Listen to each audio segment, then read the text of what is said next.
बोलिए सदगुरुदेव भगवान की जय। अमरता चाहते हो तो जहर पीना नहीं आया, और जिसे जहर पीना नहीं आया उसे जीना नहीं आया।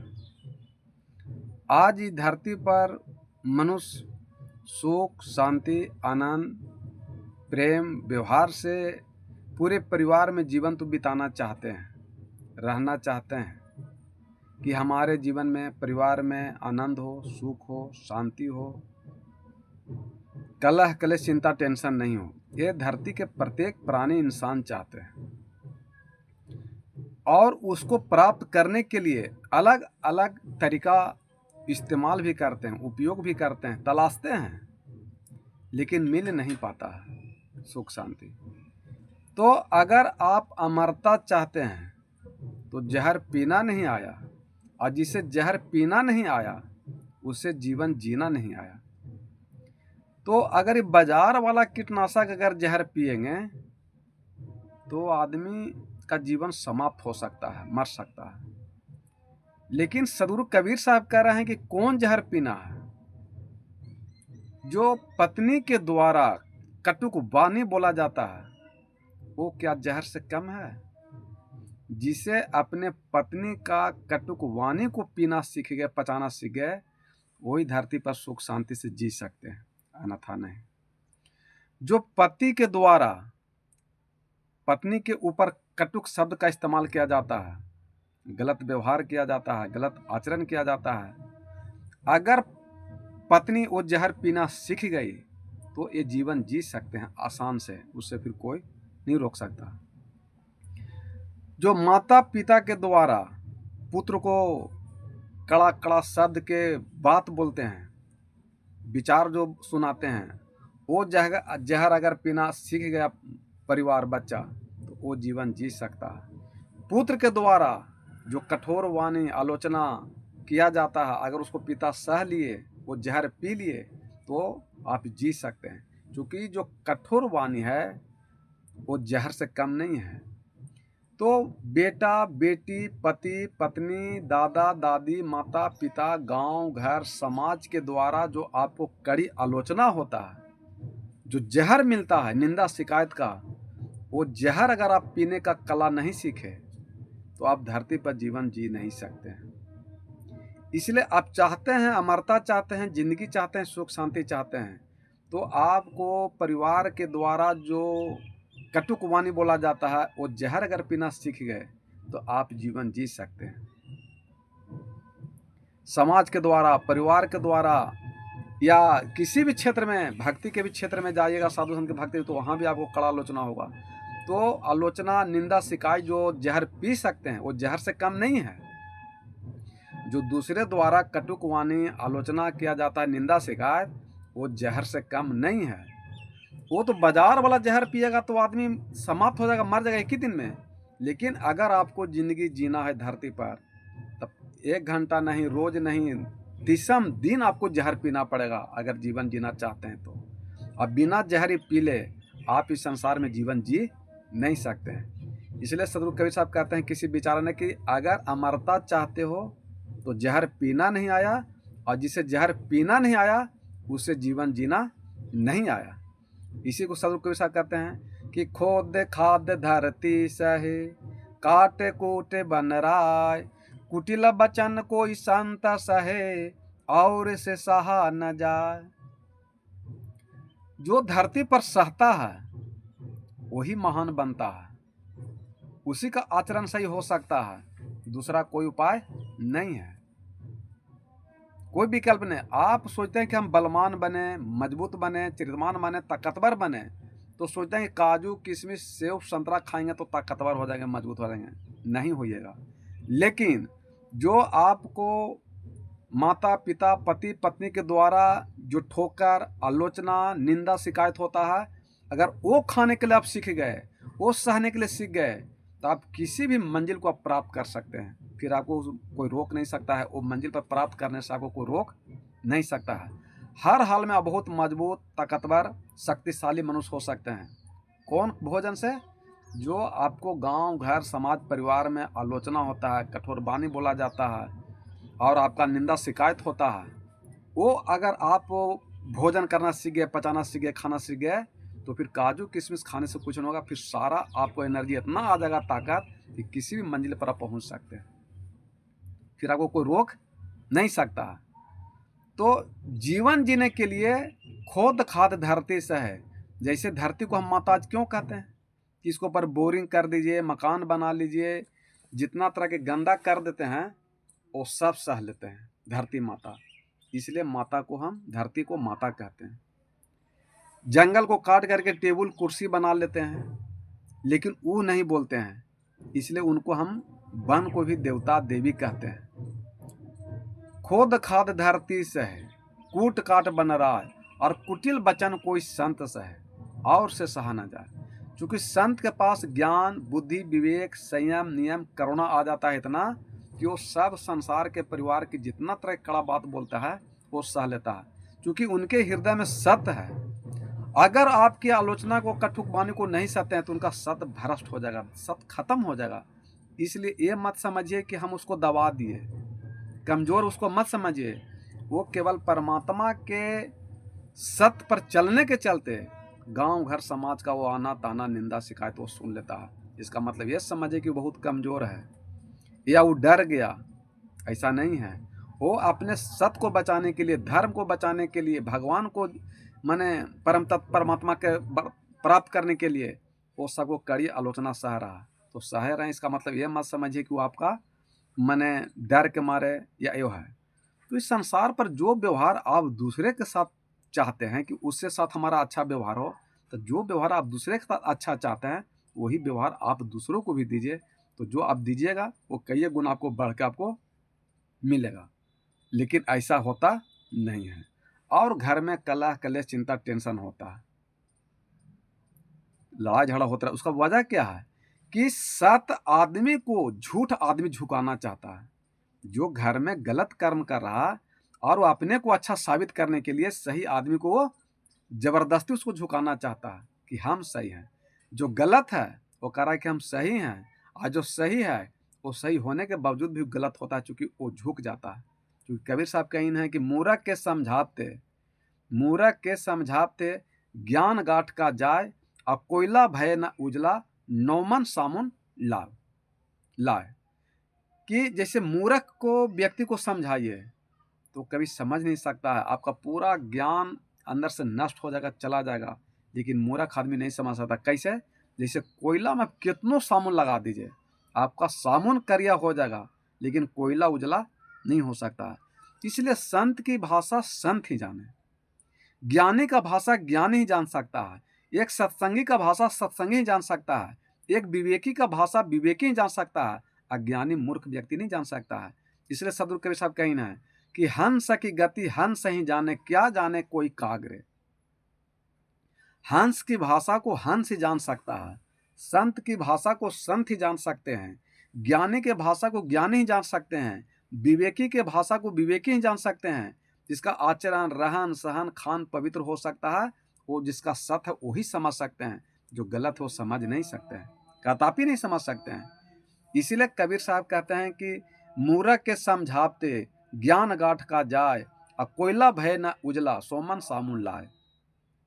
कोयला में अगर 100 मन सामुन भी लगा दीजिएगा ना तो कोयला कभी उजला नहीं हो सकता। ठीक उसी प्रकार धरती पर मूर्ख को कितनों समझाते रहिएगा वो मूर्ख मानेगा नहीं, और जो गलत कर्म करा वो जबरदस्ती सही आदमी को झुकाएगा कि हम सही हैं। अपने को अच्छा साबित करने के लिए सही आदमी को भी गलत वो थेथरलॉजी करके उसको साबित कर देता है। लेकिन सही आदमी तो झुक जाएगा, मान जाएगा, जबरदस्ती आपसे नहीं करेगा, वो हार मान लेगा, लेकिन वो हार के भी जीत जाएगा, और आप हार के भी जीत जाइएगा। इसलिए आप चाहते हैं कि हम धरती पर हमारा कल्याण हो, तो आप हारना सीखिए। जो समाज में, परिवार में, रिश्तेदार में हारेगा वही हरि को प्राप्त कर सकता है। और जो समाज में, घर में, परिवार में, संत में कहीं भी वो जीतने का प्रयास करेगा तो वो तो समाज को, घर को, परिवार को जीत सकता है जबरदस्ती, लेकिन हरि को हार जाएगा। लेकिन संत महात्मा जो अच्छे इंसान रहते हैं उनको हरि को प्राप्त करना चाहते हैं, और हरि को प्राप्त करने के चलते वो परिवार में, समाज में, रिश्तेदार में वो हार जाते हैं। लेकिन ये मत समझो कमज़ोर है, निर्बल है, ऐसा नहीं है। वो परमात्मा के नज़र में अच्छा है, आप लोगों की नज़र भले बुरा हो सकता है। इसलिए मनुष्य का एक जीवन मिला है।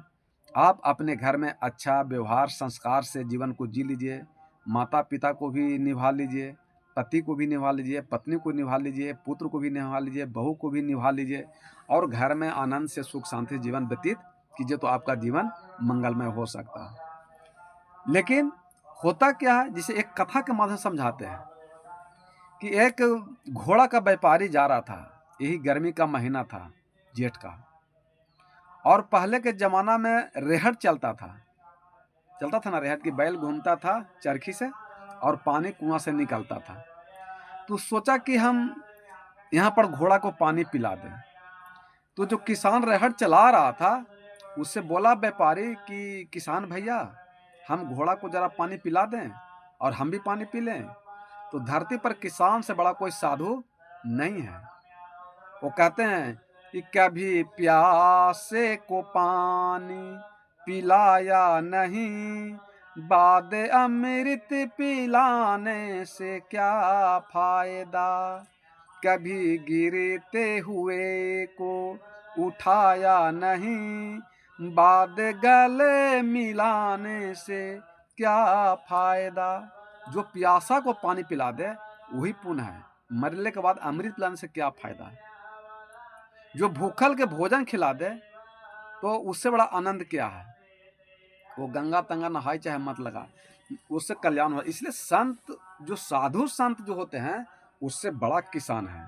इसलिए किसान तो कोमल भाव को होते हैं और किसान इतना बर्दाश्त करते हैं कि पत्थर के द्वारा फसल सब नष्ट हो जाता है, लेकिन उनका कलेजा परमात्मा इतना मजबूत बना देते हैं कि वो एकदम सह करके भी और किसी को भी भोजन भात पानी पिलाने का शक्ति रखते हैं। कहें कि व्यापारी साहब आप पिला दीजिए घोड़ा के पानी।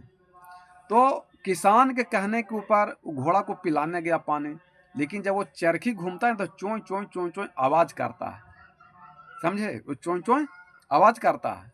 तो जो घोड़ा आवाज़ सुना चों चों का तो घोड़ा भड़क गया। तो व्यापारी बोला कि किसान भैया जी, आपको चों चों कर रहा है, इसको ज़रा बंद कर दीजिए, जब पानी पी लेगा घोड़ा तो फिर उसको आप चालू कर दीजिएगा। तो किसान साहब ने उसको रोक दिया। चों चों घोड़ा घूमता था जय, चरखी जो बैल से घूम रहा था जय, तो पानी गिरना भी बंद हो गया। तो घोड़ा पीता है कैसे पानी। फिर व्यापारी बोला कि किसान भैया फिर चालू कीजिए, पानी नहीं गिर रहा है। फिर चालू किया, बैल घूमना शुरू किया चरखी, तो फिर चों चों चों चों आवाज़ करना शुरू कर दिया। फिर घोड़ा भड़क गया। 2 3 4 बार ऐसा ही व्यापारी किया और किसान किया। अंत में किसान बोला कि व्यापारी साहब, राजा साहब, अगर आपको प्यास लगा हुआ है घोड़ा को, अगर आपको तो चों चों करेगा तो पानी गिरेगा, चों चों नहीं करेगा तो पानी नहीं गिरेगा। अगर आपका घोड़ा प्यासल है तो घोड़ा के कंधा पकड़िए घेचा और जबरदस्ती पानी पिलाइए, न तो घोड़ा भी प्यासल मर जाएगा और आप भी प्यासल मर जाएगा। इसमें किसान कुछ कर नहीं सकता। ठीक उसी प्रकार आप अपने पति का तो पैसा कौड़ी धन दौलत आप लेना चाहते हैं, लेकिन पति का जैसा चों चों बर्दाश्त करना नहीं चाहते हैं। आपके लिए, पत्नी के सुख शांति के लिए दिन भर ठेला चलाता है, गाड़ी चलाता है, नौकरी करता है, चाकरी करता है, बिजनेस करता है, बहुत मेहनत करता है, साग सब्जी बेचता है, लेकिन वो घर पर आता है तो थोड़ा बहुत कुछ उल्टा पुल्टा बोल भी दे तो पत्नी को सुन लेना चाहिए, लेकिन वो सुनता नहीं है, चों चों नहीं सहता है। तो अगर पति आपके लिए रात दिन मेहनत करके 2 पैसा कमा के ला के दे रहा है, अगर उसको 1 2 बात आप चों चों सही लीजिएगा तो कुछ आपका बिगड़ नहीं जाएगा। लेकिन अगर आप चों चों उसका बर्दाश्त नहीं कीजिएगा तो फिर उसके तरफ से जो सुख शांति आपको मिलने वाला है उससे आप वंचित हो सकते हैं या हो जाएगा, उसको कोई रोक नहीं सकता है। और फिर आप दोष दीजिएगा अपने पति के ऊपर कि हमको पानी नहीं पिलाता है। पानी कैसे पीजिएगा जब तक आप चों चों नहीं सहिएगा, तो पानी कैसे पीजिएगा। आपको घोड़ा भड़क रहा है, आपका मन भड़क रहा है, आपका विचार भड़क रहा है, आपको माने पति के प्रति आपको श्रद्धा विश्वास नहीं है, तो फिर उसका आप चों चों नहीं बर्दाश्त कर सकते हैं, तो फिर आप पानी से भी वंचित हो जाए, यानी सुख शांति से भी वंचित आप होना पड़ सकता है। आपको कोई रोक नहीं सकता। अब कोई पुरुष चाहता है कि हमको पत्नी का सुख शांति मिले, और पत्नी के द्वारा जो कटुक वाणी बोला जाता है, आलोचना आपको होता है, अगर वो चोंय चोंय नहीं सहिएगा तो फिर पत्नी की तरफ से आपको जो सुख शांति मिलने वाला है वो सुख शांति भी आपको फिर नहीं मिलेगा। अगर आप चाहते हैं कि हमको पत्नी से भोजन भात खाना पीना प्रतिष्ठा मिले तो पत्नी के भी कुछ चोंय चोंय आपको सह लेना पड़ेगा। अगर नहीं सहिएगा तो फिर घोड़ा प्यासल मर जाएगा। यानी व्यापारी और घोड़ा दोनों प्यासल मर जाए, किसान कुछ कर नहीं सकता। अगर बहू चाहता है कि हमको सास द्वारा कुछ मदद मिले तो सास तो उछल उछल के काम करेगा, बशर्ते आप सास का दिल को जीत लीजिए। कुछ सास की तरफ से कुछ चोंय चोंय अगर हो जाए तो बहू का भी कर्तव्य बनता है कि सास का भी चोंय चोंय कुछ सह ले। अब सास चाहता है कि हमको बहू तरफ से कुछ सुख शांति मिले, भोजन भात तो बना के दे रहे हो, बेचारी अपना घर द्वार छोड़ करके आवे आपको बेटे को सुख शांति आपको देने के लिए, उसका अगर आप कुछ चोंच आप नहीं सहते हैं तो बहू के द्वारा अगर आपको जो सुख शांति मिलने वाला है उससे भी आप वंचित हो सकते हैं। आपका घोड़ा प्यासा रह सकता है, आप मर सकते हैं भूखल प्यासा, तो उससे सुख शांति आपको मिलेगा नहीं। ठीक इसी प्रकार आपको किसी भी गांव घर समाज परिवार में अगर चाहते हैं कि हमको सुख शांति आनंद मिले, पानी घोड़ा पिए, तो आपको चरखी का चोंच चोंच बर्दाश्त करना ही पड़ेगा। ठीक उसी प्रकार माता पिता पति पत्नी बहू बेटे पुतों को एक दूसरे का चोंच चोंच आपको सहना ही पड़ेगा। अगर चोंच चोंच नहीं सहिएगा तो फिर उसे आप सुख शांति से वंचित रह जाएगा, कदापि नहीं मिलेगा, फिर आपको दुख दर्द पीड़ा ही मिलेगा, इसमें कोई रोक नहीं सकता है। आज जो है कि सास से बहू पर कड़ी आलोचना हो रहा है, निंदा शिकायत हो रहा है, बहू द्वारा सास को निंदा शिकायत हो रहा है, कड़ी आलोचना हो रहा है, लेकिन पति के द्वारा पत्नी के द्वारा बेटे के द्वारा हो रहा है, लेकिन एक अज्ञानता के कारण हो रहा है। सोचे कि जीवन में कुछ मिलने वाला नहीं है, तो माता पिता से बड़ा धरती पर कोई भगवान देवता पुत्र के लिए नहीं होता है, और माता पिता से बड़ा कोई भगवान भी धरती पर नहीं है। जिसने आपको पोस पाल के बड़ा किया उसी को माता पिता को कहते हैं कि आप हमारे लिए क्या किए हैं। लेकिन जब आप बाप बनिएगा ना, या लोग बनते हैं ना, तो पता चल जाता है कि माता पिता हमारे लिए क्या किया। तो जो आज अपने पुत्र के लिए कर रहे हैं, दुख सह रहे हैं, उसी तरह आपके माता पिता भी आपको दुख सह करके पोस पाल के बड़ा किया, तब आप इतना बड़ा हुए हैं। और उसको सेवा सत्कार करने के बाद उसको आलोचना कर रहे हैं, निंदा शिकायत कर रहे हैं, कड़ा ऊंचा वाली बात है, उसको छोटा समझ रहे हैं। जितना आप अपने माता पिता को छोटा समझ रहे हैं, आने वाला दिन में आपको भी पुत्र उतने आपको छोटा समझेगा जितना छोटा आप अपने पिता को समझें। जितना आलोचना निंदा कड़ा अपने पिता को किए हैं, आने वाला दिन में आपका भी पुत्र अगर आलोचना नहीं करेगा तो इसको गांठ बांध करके रख लीजिए।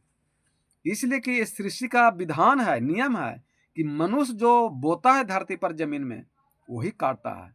अगर आप धान रोपे हैं तो धान काटिएगा, भांग रोपे हैं तो भांग काटिएगा, दूसरा आप काट नहीं सकते। इस सोचने आपका व्यर्थ है, कभी नहीं। एक बेटा पुतो अपने सास ससुर को हड़िया में खाना दे रहा था, कपटी में प्याली में पैसा कौड़ी पूरा हो गया था, धन पूरा हो गया था, अभिमान हो रहा था, तो सोचा कि बूढ़ा बूढ़ी को हम खाना दे देते हैं थारी में, तो हमको मैसना पड़ता है।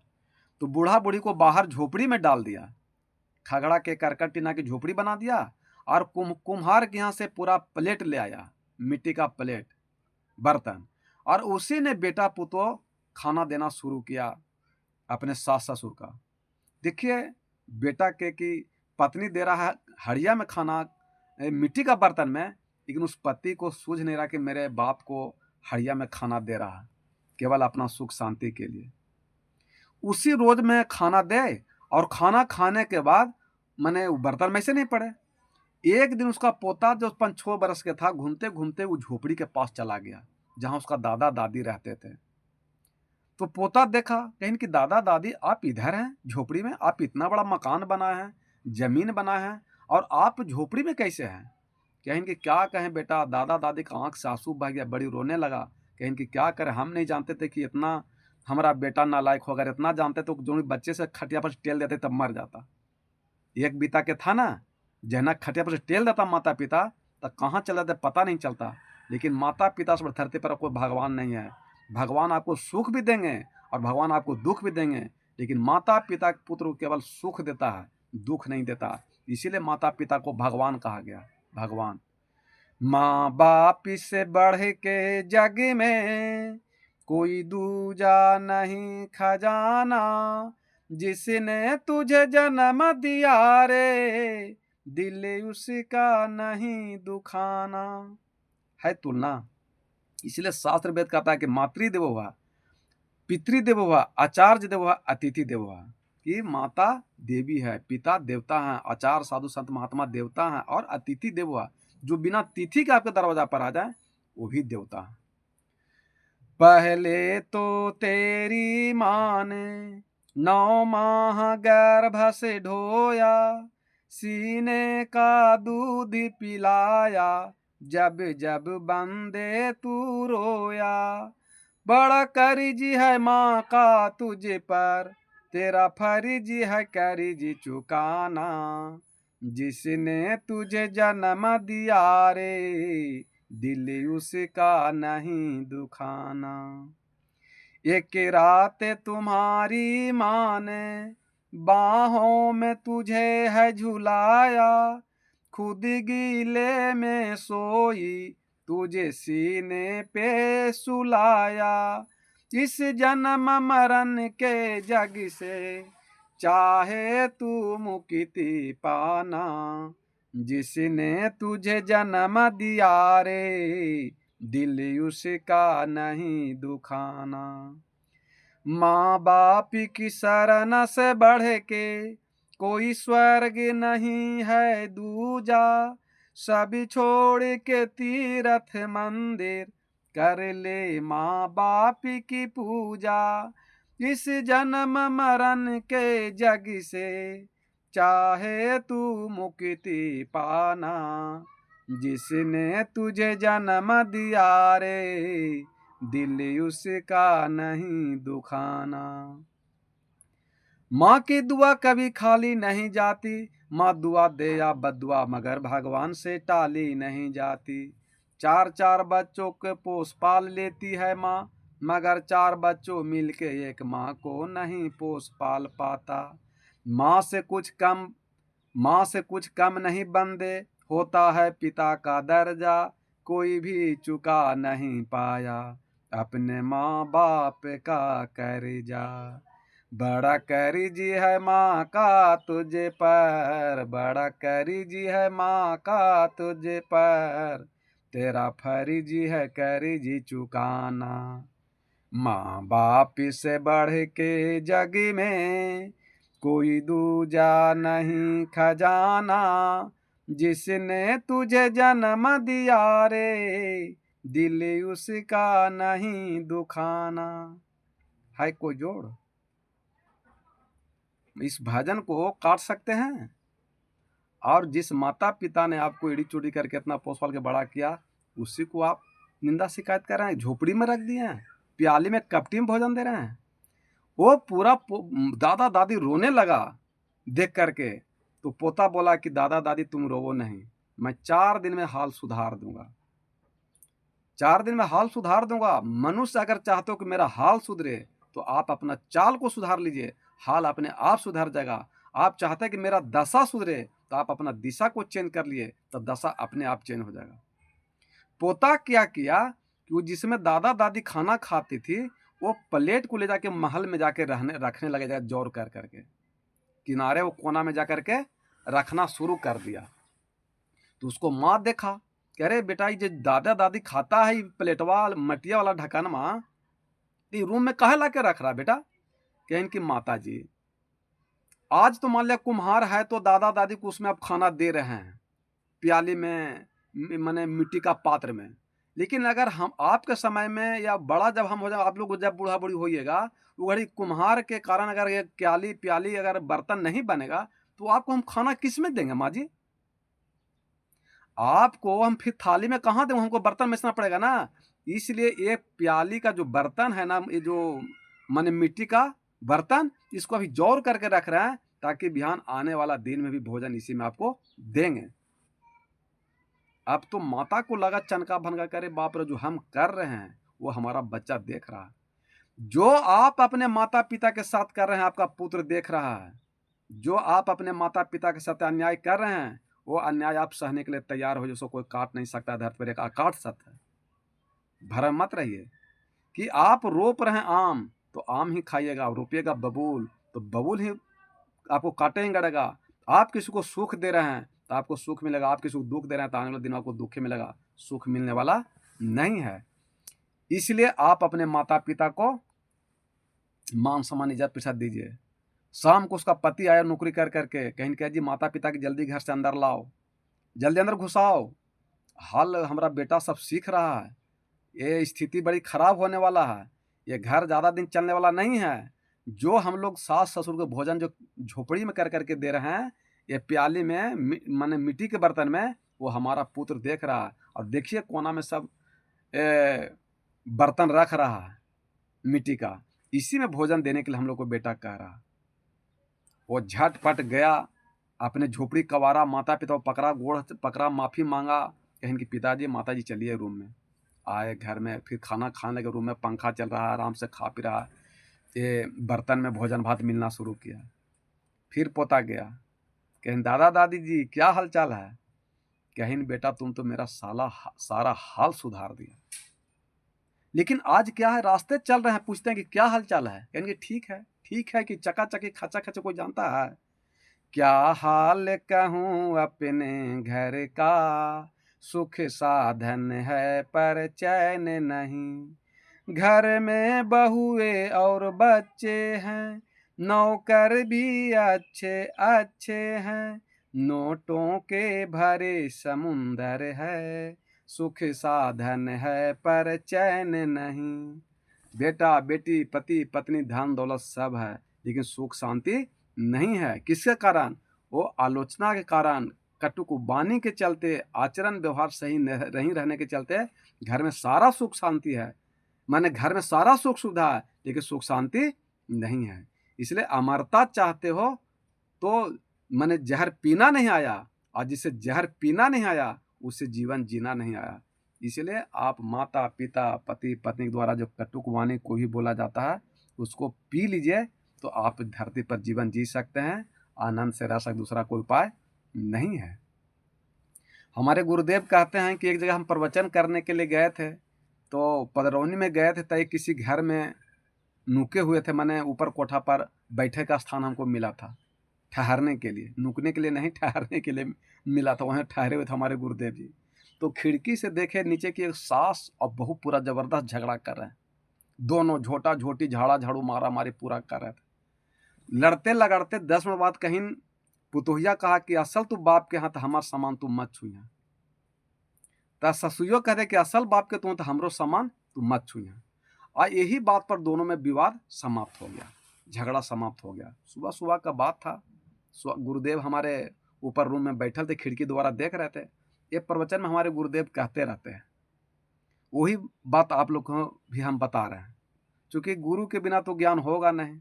और ये धन हमारे परम पूज्य गुरुदेव सदगुरु भाई साहब हैं, जो कहलगांव में कबीर पारक निकेतन आश्रम है, उन्हीं का हम शिष्य हैं, और उन्हीं के शरण में रह करके ये ज्ञान प्राप्त किए हैं, और उन्हीं गुरु जी हम पर कृपा किए हैं, जो प्रवचन सत्संग कर रहे हैं। आप लोग को कुछ टूटी फूटी प्रवचन बताते हैं, मोटा मोटी, ज़्यादा हिंदी संस्कृत में नहीं बोलते हैं, ज़्यादा टेढ़ा नहीं बोलते हैं, जिससे मनुष्य को आसानी से समझ सके।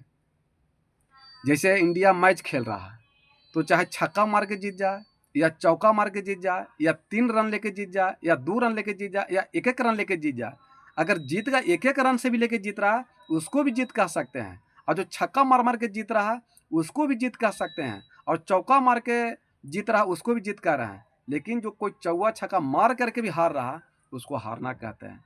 तो जो जीत गया वही जीत है। चाहे आप आत्मा को मुक्त कर दे विषय वासना से, कोई भी साधु संत महात्मा के अगर सुन करके आत्मा को मुक्त कर दिए तो मुक्त कर दिए, मोक्ष मुक्ति हो गया। तो इसमें बड़ा छोटा संत नहीं होते हैं, ये ज्ञान की बात है, आप किसी प्रकार आप ज्ञान प्राप्त कर सकते हैं। तो दोनों सास बहू में झगड़ा हो रहा था, दोनों कहें कि असल बाप के बेटी होमा तू बेटी, तो हमार सामान के तू न छुइया। तो दोनों में ये शर्त लग गया और झगड़ा समाप्त हो गया। दोनों अपना अपना घर में काम करने लगे। तो 6 महीना का जो पोता था सास का, वो पोता गुड़कते गुड़कते गया और दादी के गोदी पर चढ़ गया। तो दादी पोता को उठाकर चुम्मा चाटी लेना शुरू कर दी, क्योंकि दादी तो दादी, माँ तो माँ होती है। अब उसका बहू देख रही थी कि हमारे बेटा कोई गोदी में ले लिया। अब झाड़ू उठाया, उसको से बर्दाश्त नहीं हुआ, जाके बोला, ए बुढ़िया भोरे बात क्या हुआ था? कल की देख बहू, भोरे जो हुआ था जो हो गया, तू जा अपना काम कर, हम अपना काम कर रहे हैं, हम पोता के खिला रहे हैं, चुम्मा चाटी ले रहे हैं, इसमें बहस करने की कोई जरूरत नहीं है। क्या इनकी कह रहे हैं कि भोरे क्या बात हुआ था, भोरे सुबह क्या बात हुआ था? क्या इनकी क्या बात हुआ था, नहीं बात हुआ, हम कुछ नहीं जानते हैं, तुम बस अपना काम करो, हमको पोता के चुम्मा चाटी लेने दो, खिलाने पिलाने दो, तुम चिंता टेंशन मत करो। लेकिन बहू मानने वाला कहाँ? बल्कि ये ढाहुरी, भोरे बात क्या क्या हुआ था कि हमार सामान के तू ना छुइया, और तू कहा था कि हमार सामान मत छूना, तो तुम काहे नहीं सामान हमार तू काहे सामान छू लिया? तो असल बाप के तुम बेटी हो सास, तो हमार सामान के तू जो बाप पर आ गया, माँ के पर तुलना दे दिया बहू, तो सास फिर पोता को रख दिया और कहा कि बहू अगर तोर सामान के हम नहीं छुएंगे तो हमको कुछ बनने बिगड़ने वाला नहीं है, तुम्हारा बेटा को अगर हम गोदी नहीं लेंगे तो हमको कुछ बनने बिगड़ने वाला नहीं है, लेकिन अगर यही बात अगर हम तुमको कह दें कि मेरा बेटा को तुम आज से नहीं छुओ, तो तुम जीते जी रड़ुआ बन के जिंदगी आज तुम जिएगा अभी से। बोलो तुम्हारा हम सामान नहीं छूते तुम्हारा पोता को, असल तुम बाप की बेटी तो हमरो बेटा के तुम छोड़ दो, मत छुओ तो से। है जवाब। अरे जिस पति को, जो आपके पति है, उसको जिस सास आप लड़ झगड़ रहे हैं, निंदा शिकायत कर रहे हैं, वो आपका जो पति है 9 महीना गर्भ में ढोया है बुढ़िया ससुया, जिसको आप निंदा शिकायत कर रहे हैं, बाप अम्मा का ताना दे रहे हैं, और 9 महीना कोख में रह करके एक माँ मरती है तो एक बच्चा को जन्म देता है, और 25 बरस पोस पाल के बड़ा करके देता है कि जाओ बेटा एक अनजान घर की बेटी है, उसको तुम सेवा करो, उस सास को तुम ढहूरी करो, तुम लड़ा झगड़ा करो, अब तू असल बाप की बेटी करो, ये बुद्धिमानी नहीं है। आज भी जो कुछ घर घर में कुछ जो थोड़ा बहुत माता पिता पति पत्नी में कुछ प्रेम है, तो सत्संग के द्वारा है, दूसरा कोई द्वारा नहीं है। इसलिए आप ताना पर मत जाइए, तो सास को कुछ बने बिगड़ेगा, लेकिन आप अभी जीते जी आपको विधवा हो जाएगी, विधवा हो को जिंदगी जीना पड़ेगा। बहुत सारे लोग कहते हैं, वकील लोग, कि इतना प्रवचन हो रहा है, टेंट लग रहा है 30,000, हिंदुस्तान में पूरा साधु संत महात्मा प्रवचन कर रहे हैं, क्योंकि वकील तो माने बुद्धि का तिकड़म होते हैं, कहीं भी कुछ बोल देते हैं। हमारे गुरुदेव उस प्रवचन में थे, और 5-5 मिनट बोलना सबको रहता है, 10 मिनट। तो वकील साहब का जब बोलने का बारी आया, तो कहीं कि पूरे हिंदुस्तान में 30,000 टेंट लगता है, रोज साधु संत प्रवचन करते हैं, तो क्या बलात्कार नहीं हो रहा, चोरी नहीं हो रहा, दारू तराई मांस मोरा नहीं खा रहा, इसलिए इसको बंद कर देना चाहिए। और 5 मिनट बोल करके वकील जाने लगे। उतने में हमारे गुरुदेव जी का बारी आ गया प्रवचन करने का। हमारे गुरुदेव कहें कि वकील साहब आप प्रश्न किए, इसका अगर उत्तर आप नहीं सुन के जाइएगा तो फिर आपका जीवन सार्थक नहीं होगा, इसलिए प्रश्न किए हैं तो 10 मिनट रुक करके आप प्रश्न का उत्तर सुन लीजिए, तो बड़ा आपका कृपा होगा।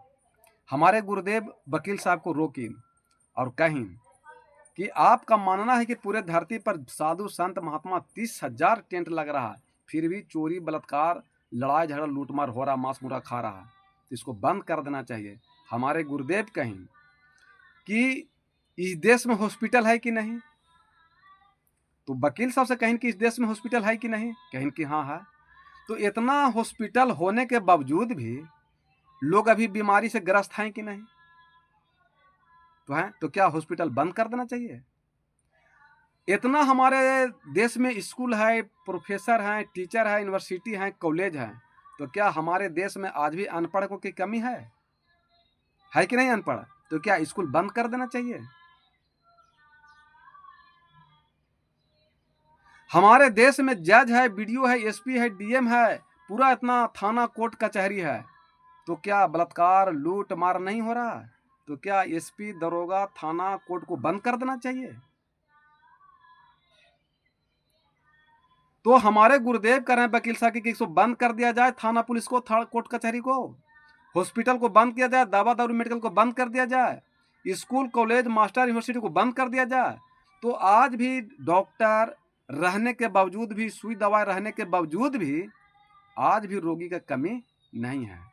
इसको फिर दूसरा विषय समझिए कि आज डॉक्टर है, सुई है, मेडिसिन है, हॉस्पिटल है, डॉक्टर करोड़ों अरबों रुपए हमारे सरकार पैसा खर्च कर रहे हैं, फिर भी बीमारी हो रहा। अगर इसको बंद कर दिया जाए तो फिर आप ही वकील साहब बताइए कि बीमारी का प्रतिशत हमारे देश में बढ़ेगा कि घटेगा? आप अपने मुख से बताइए। तो क्या डॉक्टर हॉस्पिटल को मेडिसिन को बंद कर देना चाहिए? पूरे देश में स्कूल है, कॉलेज है, यूनिवर्सिटी है, प्रोफेसर है, मास्टर हैं, न जाने कितना कॉपी किताब पर सरकार हमारा पैसा खर्च कर रहे हैं, और फिर भी हमारे देश में अनपढ़ों की कमी नहीं है। तो अगर इस देश में हॉस्पिटल मास्टर, स्कूल, यूनिवर्सिटी को अगर बंद कर दिया जाए, तो आप अपने मुख से बताइए वकील साहब कि अनपढ़ों की संख्या घटेगा कि बढ़ेगा? तो क्या ये स्कूल मास्टर को बंद कर देना चाहिए स्कूल के? कोर्ट कचहरी, थाना, पुलिस, वकील इतना होने के बावजूद भी लूट मार घसोट नहीं रुक रहा है, बैंक डकैती कम नहीं हो रहा है। तो आप अपने मुख से बताइए कि कोर्ट कचहरी, थाना, पुलिस का एक दिन के बंद कर दिया जाए कि पूरे देश की स्थिति क्या होगा? डॉक्टर साहब, अरे वकील साहब, आप अपने मुख से बता दीजिए। तो क्या ये थाना, पुलिस, कोर्ट कचहरी को बंद कर देना चाहिए? आज जो परिवार में कुछ थोड़ा बहुत कुछ सुख शांति प्रेम है तो सत्संग के बदौलत से है। माता पिता में अगर कुछ थोड़ा बहुत प्रेम है तो सत्संग के बदौलत है। कहीं से न कहीं कुछ शिव चर्चा हो, भगवान का चर्चा हो, भजन हो, भक्ति हो, साधु संत किसी ने कहीं से सुन सन करके आज घर घर में, भाई भाई में, पति पत्नी में, माता पिता में, गांव घर समाज में अगर थोड़ा बहुत भी कहीं कोई चर्चा कर है तो उसका माध्यम सत्संग है, संत है, महात्मा है। तो आज भी थोड़ा बहुत जो ज्ञान बुद्धि विचार जो परिवार में चल रहा है वो कुछ न कुछ साधु संत महात्मा की कृपा से है। जिस दिन ये सत्संग अगर साधु संत महात्मा अगर बंद कर देंगे तो धरती पर और लूट घसोट माने बेचारे और बढ़ जाएगा। इसलिए वकील साहब, थाना पुलिस रहने के बावजूद भी चोरी डकैती हो रहा है, अगर इसको बंद कर दिया जाए तो प्रतिशत इसका बढ़ेगा कि घटेगा? डॉक्टर मेडिकल सुई रहने के बावजूद भी इतना बड़ी बीमारी हो रहा है, अगर इसको बंद कर दिया जाए तो बीमारी का प्रतिशत बढ़ेगा कि घटेगा? हमारे इतना मास्टर टीचर यूनिवर्सिटी होने के बावजूद भी अनपढ़ हमारे देश में है, अगर इसको बंद कर दिया जाए तो अनपढ़ के प्रतिशत कितना बढ़ेगा? या आप अपने मुख से बखान कर दिए। तो क्या इसको बंद कर देना चाहिए? डॉक्टर को, हॉस्पिटल को, जज को, थाना को, पुलिस को बंद कर देना चाहिए? उसी प्रकार अगर क्या ये धरती पर आज कहीं कहीं सुख शांति मिल रहा थोड़ा बहुत, तो क्या ये प्रवचन सत्संग साधु को बंद कर देना चाहिए? कहीं भी थोड़ा बहुत आज कोई चर्चा प्रवचन सत्संग के माध्यम से कहीं ना कहीं सुख शांति है, ऐसे संभव नहीं है। तो मनुष्य के अंदर में अभिमान है। अभिमान चाहे धन का अभिमान हो जाए, ज्ञान का अभिमान हो जाए, बल का अभिमान हो जाए, ये अभिमान नहीं होना चाहिए। गुरुदेव कहते हैं, माटी के पुतले तुझे कितना गुमान रे, तेरी औकात क्या, तेरी क्या शान रे, माटी के पुतले तुझे कितना गुमान रे। ये मिट्टी का शरीर बनल है, इस पर कितना गुमान कर रहे हैं? जो मेहनत करे कमा खा के धन जोर के नहीं समाप्त हो जाएगा। छित जन पाव गगन से मेरा, 5 तप से बना शरीरा। ये 5 तप से शरीर बना है। तो आप बताइए कि मृत्यु है, 4-5 तरह की मृत्यु है। एक उग्रवादी मरता है तो कहता है कि एक उग्रवादी ढेर हो गया, कि एक उग्रवादी मरता है तो कहता है कि उग्रवादी ढेर हो गया। एक नेता मरते हैं तो कहते हैं कि कोई नेता का निधन हो गया। गांव घर समाज में मरते हैं तो कहते हैं कि कोई मर गया। और हमारे देश का कोई अगर नौजवान शहीद मृत्यु तो कहते तो कोई शहीद हो गए। तो आपको कौन मृत्यु चाहिए? ढेर वाला कि निधन वाला कि शहीद वाला कि गांव घर में कहते हैं कि मृत्यु वाला, जो साधु संत का मृत्यु निर्माण वाला, केवल वाला, शांति वाला, कौन मृत्यु चाहते हैं? आप अपने मुख से आप लोग सोच लीजिए कि कौन मृत्यु आप लोग चाहते हैं। तो मृत्यु तो 5 तरह के हैं, लेकिन सबसे श्रेष्ठ मृत्यु कौन है और सबसे घटिया मृत्यु कौन है, ये आप तुलना आप लोग कर सकते हैं, विचार कर सकते हैं। इसलिए इस शरीर पर अभिमान करने की जरूरत नहीं है। परिवार में अभिमान नहीं, गम खा करके, संस्कार से, आचरण से, प्रेम से गम खा के झुके परिवार में जिंदगी बिता लीजिए। जिंदगी में कुछ नहीं है, आया है सो जाएगा, राजा रंग फकीर, एक सिंहासन चढ़ चले, एक बतत जान जंजीर। तो आप अपने आत्मा को मुक्त कर दीजिए विषय वासना से। इसी का नाम भजन भक्ति सत्संग है। बाहर में कहीं कोई देवता देवता देवी है नहीं।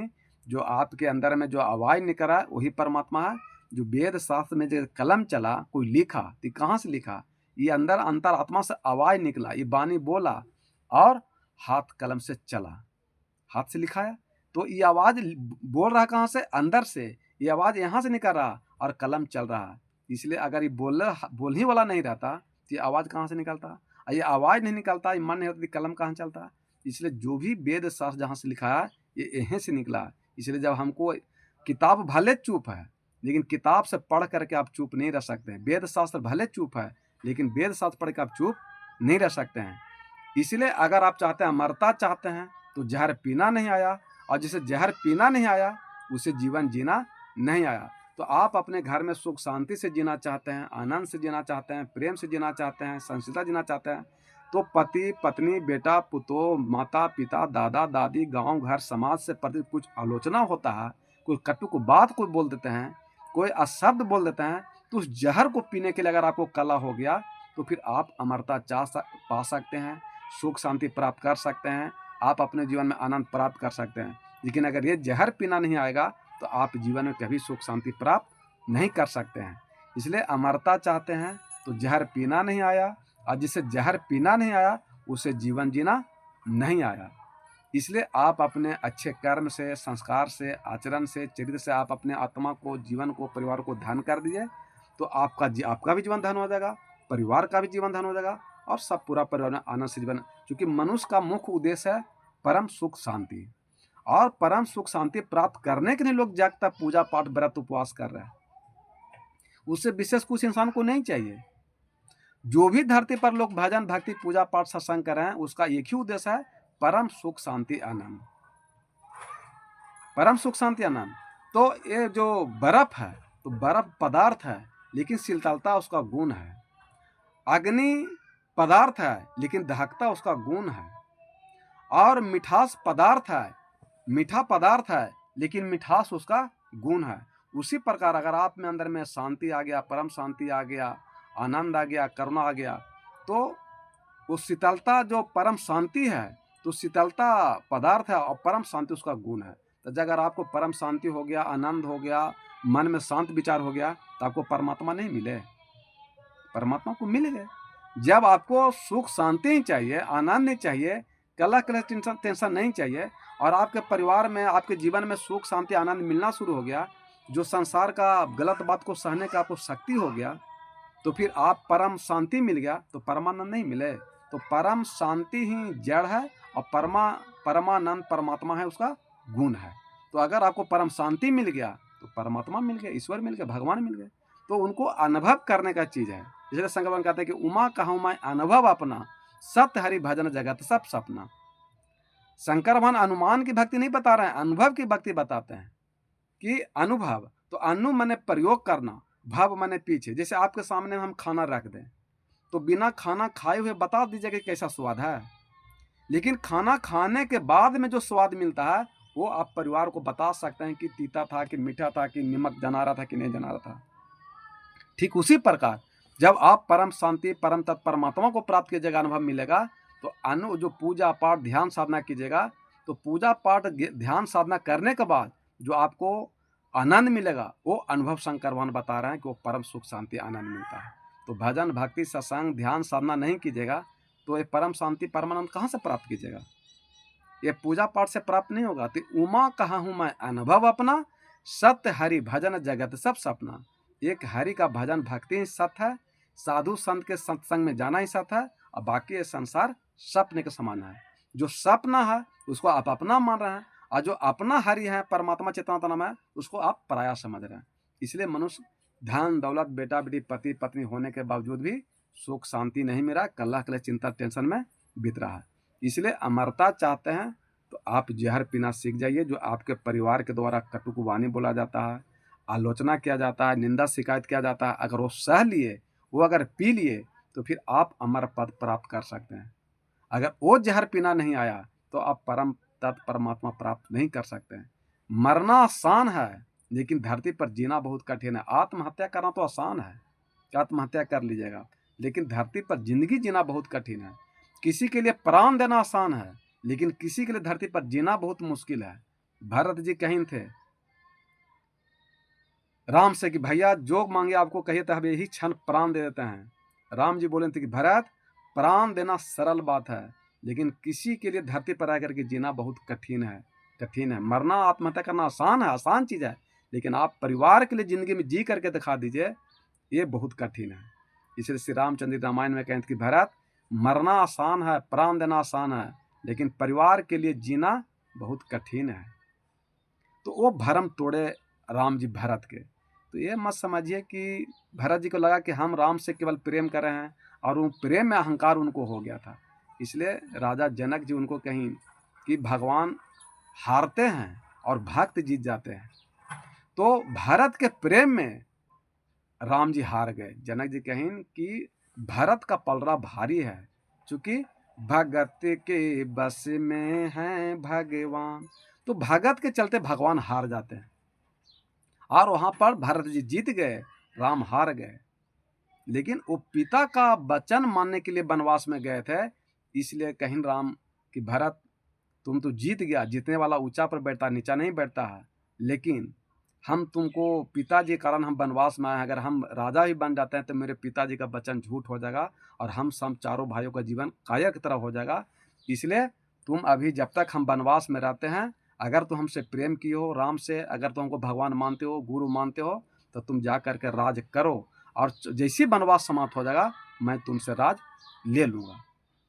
आज आप लोग भाई भाई से धन को बंटवारा कर रहे हैं, राम की बात करते हैं, लेकिन वहाँ ये धरती पर तो धन लेने के लिए युद्ध चल रहा है, राजा बनने के लिए युद्ध चल रहा है। लेकिन रामायण में दिखाया गया है कि राज देने के लिए युद्ध हो रहा है, राज देने के लिए, धन देने के लिए। लेकिन आज भाई से धन हड़पने के लिए युद्ध चल रहा है, और राम का जाप कर रहे हैं, भगवान का जाप कर रहे हैं, रामायण पढ़ रहे हैं। तो रामायण तो आप पढ़े, लेकिन आप अपने मन को नहीं पढ़े, चित्त को नहीं पढ़े। जो राम को पढ़ लिया तो फिर भाई में जो बांट के दे दे, स्वाहा, ले जाओ। तो राम जी जैसे त्याग कर दे धन के, और भरत जी त्याग कर दे, जो भी भजन भक्ति सत्संग करते हैं, वो राम का भक्त हो, हनुमान का भक्त हो, कबीर का भक्त हो, शिव का भक्त हो, अगर आप भक्ति करते हैं तो हारना सीखिए। आप हारिएगा तब हरि को प्राप्त कीजिएगा। अगर आप पार परिवार धन दौलत के जीतने का प्रयास करते हैं तो धन तो जीत लीजिएगा, लेकिन आप हरि को हार जाइएगा, हरि को हार जाइएगा, परमात्मा को हार जाइएगा। माया को आप जीत गए, लेकिन हरि को हार गए। इसलिए परमात्मा को जीतिए, हरि को जीतिए, मन हरियर रखिए, ये संसार में रहिए, खुशी मनाइए, परिवार के साथ आनंद से जीवन बिताइए, मन में हमेशा प्रेम रहे, करुणा रहे, मुस्कुराते रहिए, हंसते रहिए। और इस संसार को सीरियस लेने की जरूरत नहीं है, कुछ मिलने जुलने वाला नहीं है। आनंद से पूरे परिवार में जीवन से व्यतीत कीजिए। और अमरता चाहते हैं तो जहर पीना नहीं आया, और जिसे जहर पीना नहीं आया उसे जीवन जीना नहीं आया। बोलिए सदगुरुदेव भगवान की जय। और हमारी वाणी से कहीं कुछ कमी हो गया होगा, शब्द में ऊंच नीच बुला गया होगा, तो आप हमको छोट समझ करके क्षमा कर दीजिएगा। और आपसे, मनुष्य एक सामाजिक प्राणी है, किसी का आत्मा को दिल दुखाना हमारा उद्देश्य नहीं है। लेकिन अगर सत्य बात को नहीं बोला जाए तो लोग झूठे भक्ति करते रहेंगे, और हमारी वाणी से कहीं भी अगर आत्मा को ठेस लगा तो आप हमको क्षमा कर दीजिएगा। गुरुबर तेरी कृपा से सब काम हो रहा है, गुरुबर तेरी कृपा से सब काम हो रहा है। सब आप कर रहे हैं, सब आप कर रहे हैं, मेरा नाम हो रहा है। गुरुबर तेरी कृपा से सब काम हो रहा है। खुशियाँ कोई मनाए, आंसू कोई बहाए, खुशियाँ कोई मनाए, आंसू कोई बहाए, कर्मों के मुताबिक ही अंजाम हो रहा है।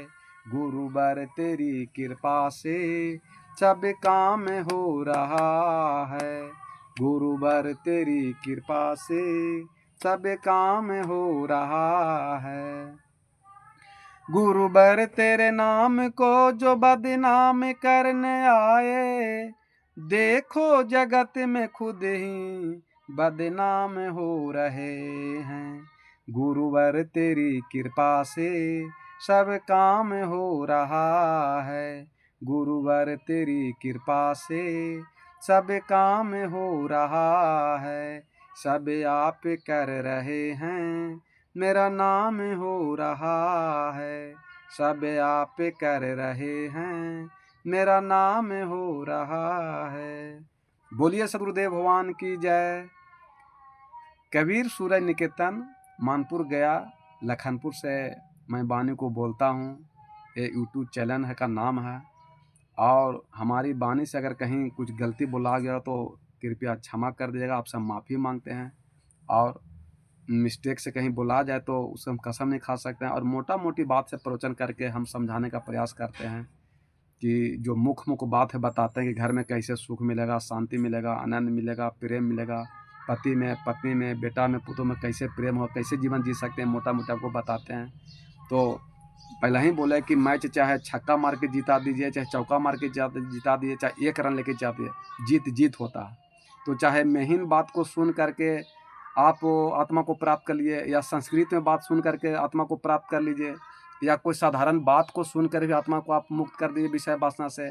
तो किसी प्रकार आपको भजन भजन कर आत्मा को विषय से मुक्त करते हैं, इसी का नाम मोक्ष मुक्ति है। इसमें ज़्यादा विचलित होने की जरूरत नहीं है, शब्द के फेरा में उलझने की कोई जरूरत नहीं है। बोलिए सदगुरुदेव भगवान की जय। साहेब बन गई, साहेब बन गई, साहेब बन गई।